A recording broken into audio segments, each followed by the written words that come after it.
Our design con is always dealing with high-speed signals, right, and signal integrity, and that's always the primary issue that we face here. How do we go using 28 nanometer processes and get up to 128 or 100 gigabit per second speeds? FPGAs are getting faster and faster. We're dealing with higher integration, more integration, and I guess we're here to deal with the design issues that engineers are facing as they try and solve the signal integrity issues that they're going to come up against. So my biggest, I guess what I'm most excited about is what's happening in test. There's a lot happening in test in the last couple of years, and Agilent, Tektronix, Acroy, Rodian Schwartz and Ritsu, all the main players will be here this week, so it's going to be a pretty exciting week for test. So when you get higher and higher speed and get higher integration, you have power planes and signal planes getting closer and closer together, right? So you got issues such as cross-coupling, or crosstalk we call it, right? So you got signals cross-coupling, you got more interference, and you got a real problem with getting a signal from point A to point B. With an intact eye diagram, as we call it, on the scope. So the real issue is to deal with the high speeds and mitigate the interference between the conducting lines, both of the power planes and the signal planes.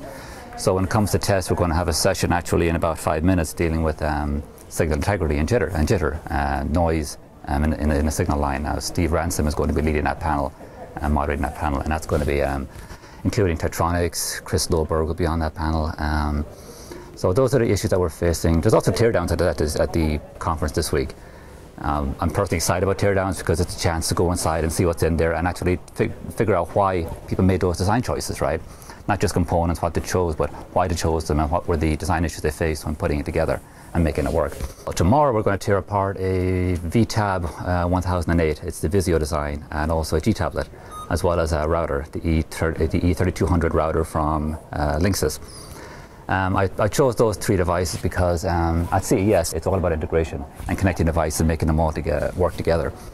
So the main goal with the teardown is to look inside the devices, see how they work, etc., but also then have a panel discussion afterwards discussing wireless and things like 802.11ad being the integration of Wi-Fi plus ultra-wideband or WiGig all in one standard, right? So you can have cross-coupling between the standards, and you can have 60 gigahertz operation as well as Wi-Fi all within one standard. So the goal is to look at how you connect the devices, how they work, and then have fun smashing them hopefully afterwards. But there's more things going on. We have the Best in Test Awards, we've got Design Vision Awards going on, we've got the Test Engineer of the Year, where we give an award to the best test engineer as designated by our own team here on Test and Measurement World, and EDN as well had votes in that. So there's a lot going on here, so I'd say stay tuned for the next 3 or 4 days.